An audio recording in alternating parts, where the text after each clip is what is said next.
Thanks for being with us here on Business Now. Well, Sanjeev Gupta was once credited with saving the British and the Australian steel industries, but not now. The collapse of the Wireless Steelworks, which only survives because of federal and state government taxpayer support, frankly, is a disgrace. Even worse, Gupta's company, GFG Alliance, has now stopped paying workers at the Tahmoor coal mine south of Sydney. The local member for whom is the Shadow Defence Minister Angus Taylor, who joins me now. Angus, you're not happy about this because these workers have been strung along for months and months now, haven't they? Yeah, that's right, Ross. The mine stopped operating effectively early in the year. To be fair, the workers have been paid up until now, but 250 workers have been put off just in the last few days. There's nothing wrong with the mine. It didn't stop operating because of financial problems with the mine. It was financial problems with the broader group that has driven this outcome. It's a good mine in a good industry, providing metallurgical coal to the steel industry. And the miners there want to mine. That's what they do. But they've been sitting around since the beginning of the year. They want to get back to work and they want work. And so I've said to Sanjeev Gupta, who runs GFG, of course, owns GFG, that he needs to either restart the mine or sell it to someone else who will. And I know that there are other participants in the industry who would like to get hold of it. And so let's get on with it, because right now enough is enough.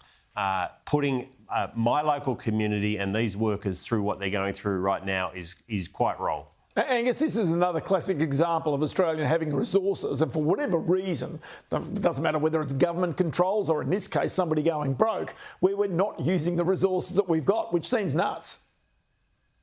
Well, exactly right. And the result is it hurts our economy. It certainly hurts the local economy in my electorate, Ross, which is why I'm exercised about it. But it hurts the country as well more broadly, because the royalties from a business like this are really important to the New South Wales government and to New South Wales taxpayers.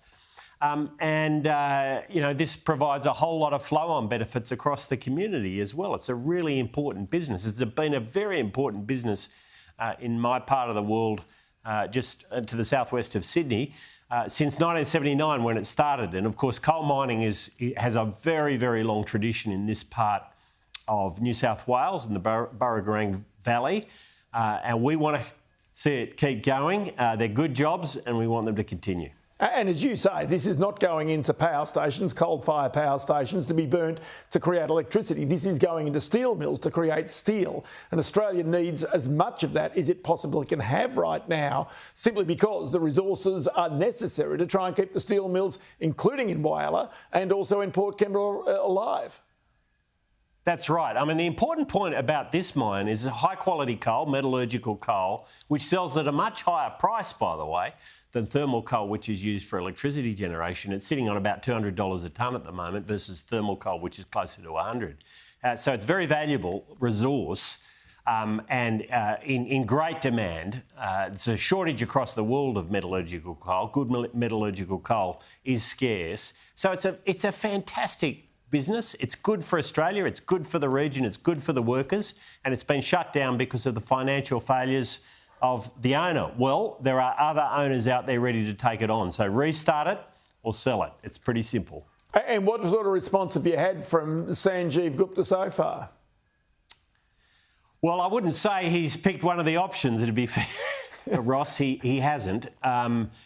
He said there's lots of reasons for why he's behind on paying people, and there's contractors in the region, businesses in the region, many of whom rely on this mine, who are late in receiving payments.